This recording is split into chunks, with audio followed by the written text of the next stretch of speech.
नमस्कार. पुस्तक वाचन चॅनलमध्ये मी अद्वैत ऐनापुरे आपलं स्वागत करतो.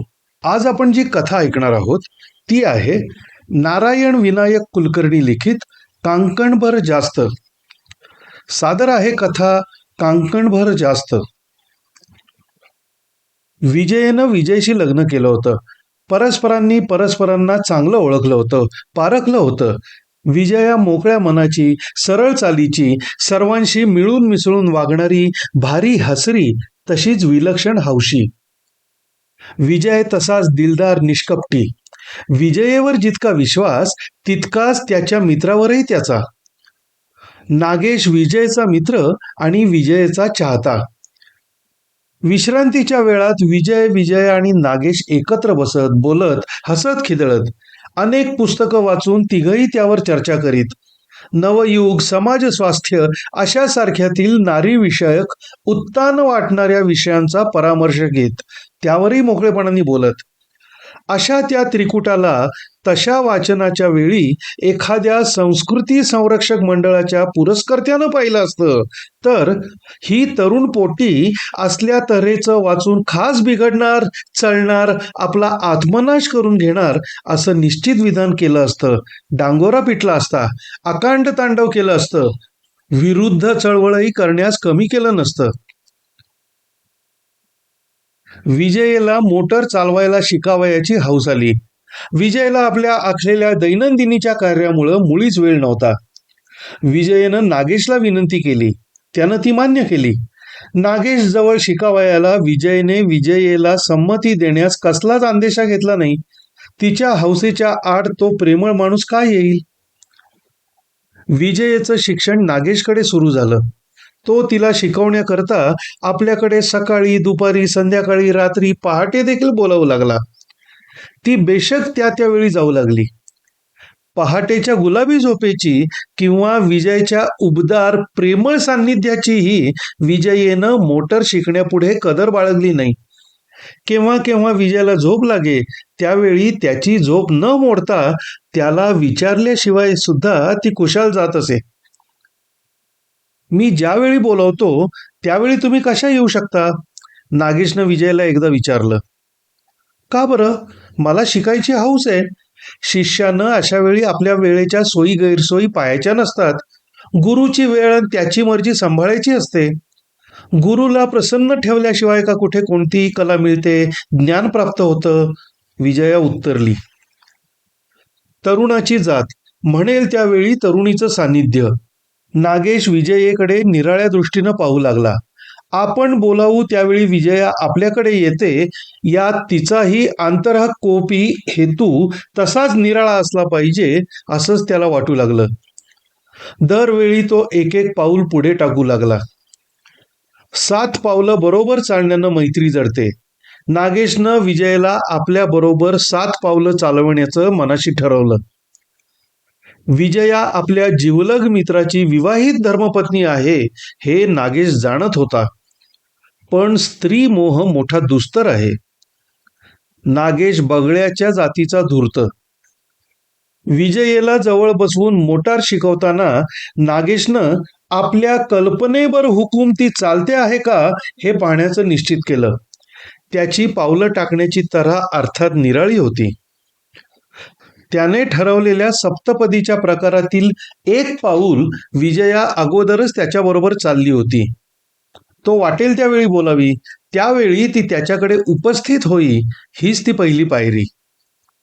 तिच्याबद्दल त्याला प्रेमोद्भव झाला तो त्यामुळेच होय.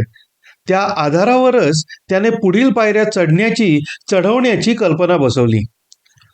पहिलं पाऊल पक्क आहे की नाही हे पाहण्याकरिता नागेशनं तोच प्रयोग बुद्धिपुरस्सर करून पाहिला.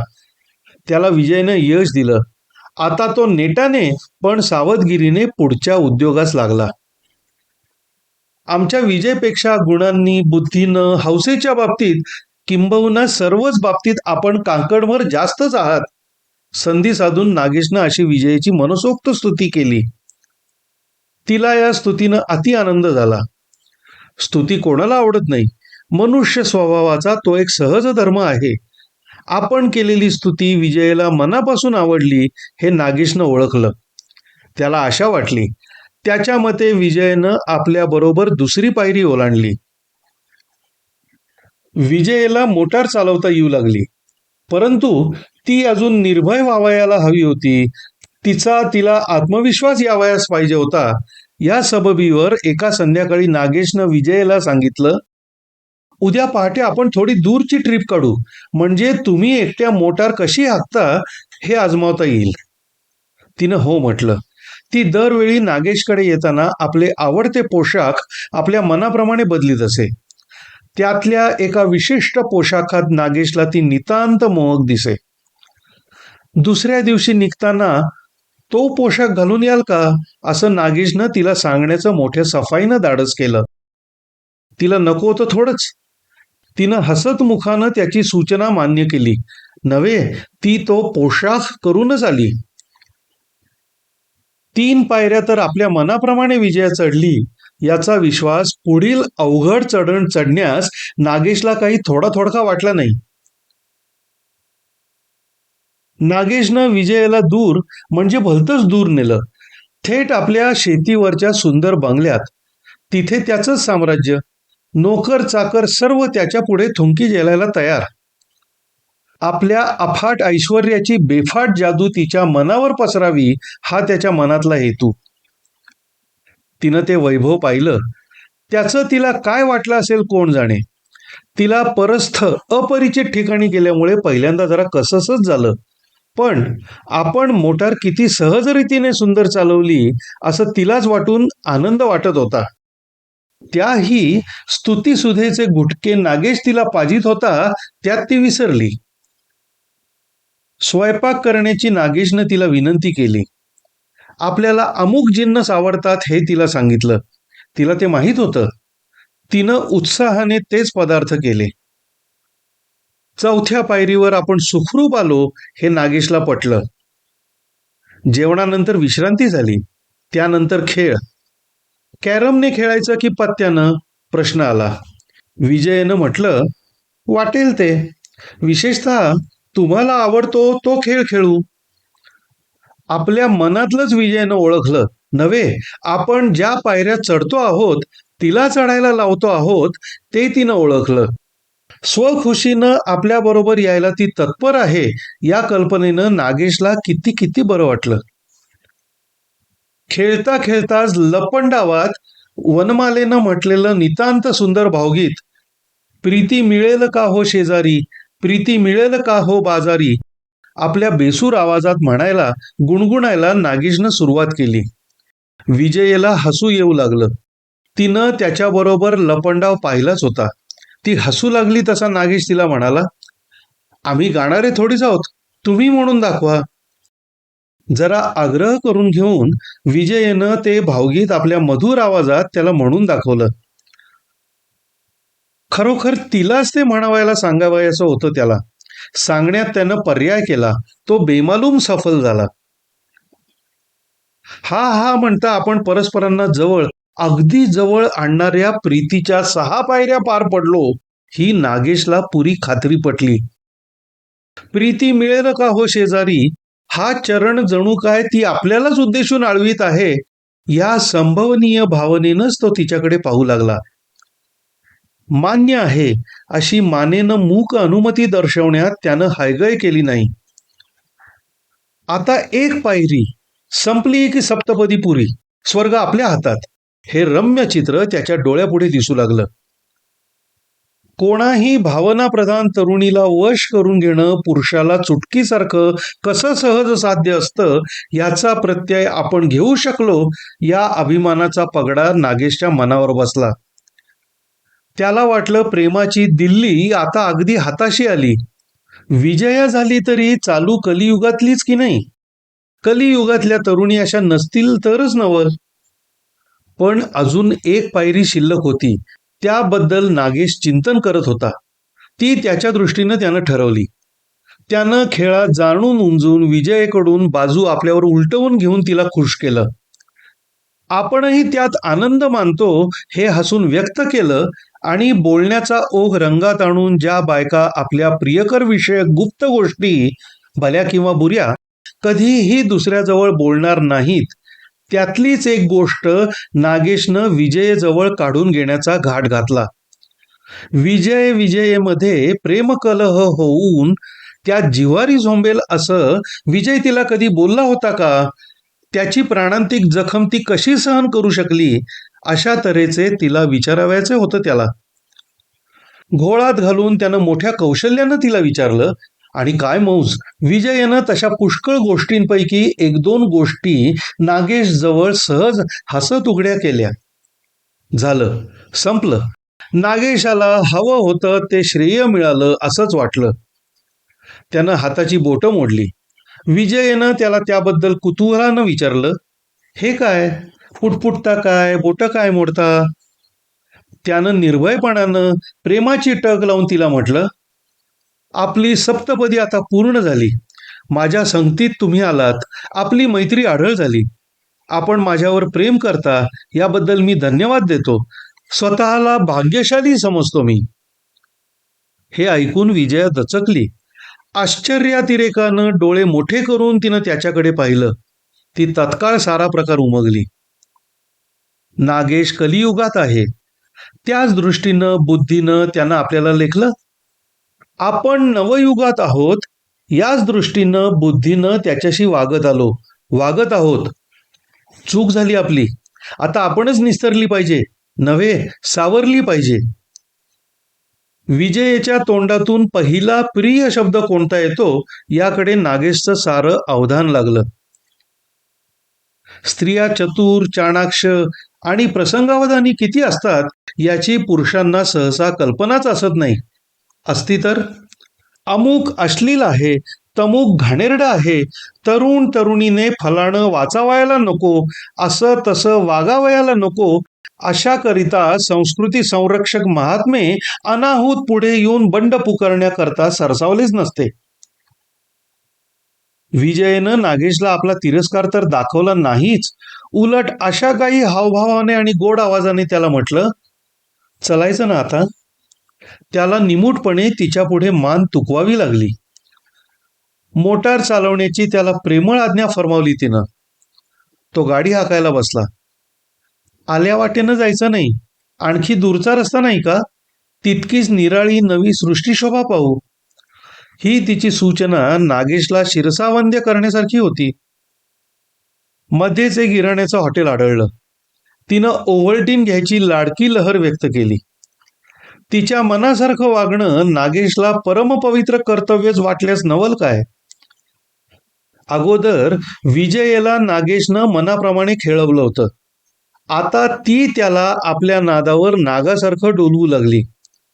नागेश मोटार सावकाश चालवत असला तरी विजया त्याला लटक्याच रागानं म्हणाली, जरा सावकाश ना, इतकी काय घाई लागलीये? त्याला बरं वाटलं.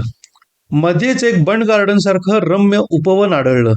तिथं थांबण्याची बळेच मनात नसतानाही तिनं इच्छा प्रदर्शित केली. प्रणयी जोडप्यानं उपवनविहार करावयाचा नाही तर कोणी? तिथे हिंडताना किती सहजपणे तिनं गुलाबाचं घोसदार फूल तोडलं आणि नागेशच्या पुढे स्वतः हुंगून ते, हे तुम्हाला फार आवडतं नाही, असं लाजत मुरकत म्हणून पुढं केलं. त्याला वाटलं ह्या फुलाच्या रूपानं तिनं आपलं प्रेम अर्पण केलं. त्या आनंदात असताना तिनं त्याला, प्रीतीचा भिकारी आलो तुझ्या दर्शनाला, हे गीत येतं का हो सगळं तुम्हाला, असं म्हणून गायला उद्युक्त केलं. प्रेमवेडा नागेश गाता येत नसताही गायला लागला. प्रेयसीच्या मनाप्रमाणे कोणा प्रेमवेड्याला वागावंसं वाटत नाही. पुन्हा गाडी चालताना मध्ये कितीतरी वेळ ती त्याच्याशी बोललीच नाही. उदास मुद्रेनं त्याच्याकडे पाहत राहिली. ती बोलती बंद झालेली पाहून नागेशला कसंच वाटू लागलं. तिच्या मनाने उलट तर घेतली नाही या विचारानं तो रंजीस आल्यासारखा दिसू लागला. प्रेयसी आपल्या प्रियकराशी उंदीर मांजराचा दुष्ट खेळ पुष्कळदा खेळत असतात. तो रंजीस आलेला पाहून विजयेला मनातल्या मनात हसू आलं. त्याची ती विषण्णता घालवण्यासाठी तिनं तोड काढली. तिनं अशा काही आवाजात त्याला विचारलं की त्याला आपलं अंतःकरण तिच्या पुढे उघडं केल्याशिवाय गत्यंतरच राहिलं नाही. त्याची विषण्णता कुठच्या कुठे पळाली. तिनं मनाशी काही पुटपुटल्यासारखं करत व त्याच्यासारखी बोटं घालण्याचा देखावा करत त्याला विचारलं, आपण किती किती चांगले आहात. जिला आपल्या सहवासाची जन्माची जोड मिळेल ती स्वतःला किती धन्य समजेल. आपल्या हृदयातल्या प्रेमाचं दान करायला एखादी देखील तरुण रूपवती आपल्यापर्यंत पोचायला का नाही आली याचं मला नवल वाटतं. तसा योगच आला नाही की आपण कोणाला तशी संधीच लाभू दिली नाही. अशा प्रश्नांची उत्तरं अशा वेळी खरी खोटी वाटेल ती पुरुष देत असतात. नव्या तरुणीला वश करण्यासाठी उघड्या हृदयाचं प्रदर्शन करून तुझ्यासारखीच सखी मला हवी होती, ती आता मिळाली, अशासारखं बिनदिक्कत सांगत सुटतात. तसंच हुबेहूब नागेशनं विजयला सांगितलं. तेवढ्या वेळात बोलण्याच्या नादात त्यांची मोटार विजयाच्या दाराशी केव्हा येऊन ठेपली हे नागेशला कळलंच नाही. विजयाचं लक्ष होतंच. आपलं घर पाहून तिला एकदम किती हायसं झालं. गाडी थांबली. गाडी थांबत असता विजया पुटपुटत होती, बोटं घालीत होती. तिनंही नागेशला आपल्याबरोबर त्याच्या दृष्टीनं योग्य अशी सप्तपदी पुरी केलीच. तो तिला हे काय असा प्रश्न करणार त्याच्या आधीच मोटारचं दार उघडून ती खाली उतरली. ती आपल्या फाटकात शिरली. मागं वळून येते या आता, असं स्वाभिमान सहेतुक त्याच्याकडे पाहत तिनं म्हटलं. आपल्याबरोबर 7 पायऱ्या चढले उतरले आणि माझी हक्काची ही 10वी पायरी सही सलामत आपण गाठली. साहित्य सम्राट तात्यासाहेब केळकरांनी पुरुषापेक्षा स्त्रिया कांकणभर जास्त असतात ही आपली लाक्षणिक अर्थाची कोटी खूप गाजवली. पण आम्ही स्त्रिया पुष्कळ अर्थांनी कृतीनं अशा खऱ्या करत असतो. नुसत्या पाहण्यानंच विजयनं नागेशला तो कसा वागला, आपण कसे वागलो हे पटवून दिलं. इतकंच नव्हे तर तुम्ही कलियुग समजता, आम्ही नवयुग मानून मोकळेपणानं वागतो. संस्कृती रक्षकवाल्यांनी आमच्यासारख्यांना उपदेशाच्या बाटल्या पाजण्याची गरज नाही. आम्ही स्वतःला सांभाळायला समर्थ असतो, असं जणू काही टिच्चून सांगितलं. स्त्रिया खरोखरच आम्हा पुरुषांपेक्षा केव्हाही कांकणभर जास्त असतात, असं मनाशी म्हणत नागेशनं आपला मार्ग ओशाळल्या मनानं आणि जलद गतीनं सुधारला. नाहीतरी आता तो दुसरं काय करणार होता.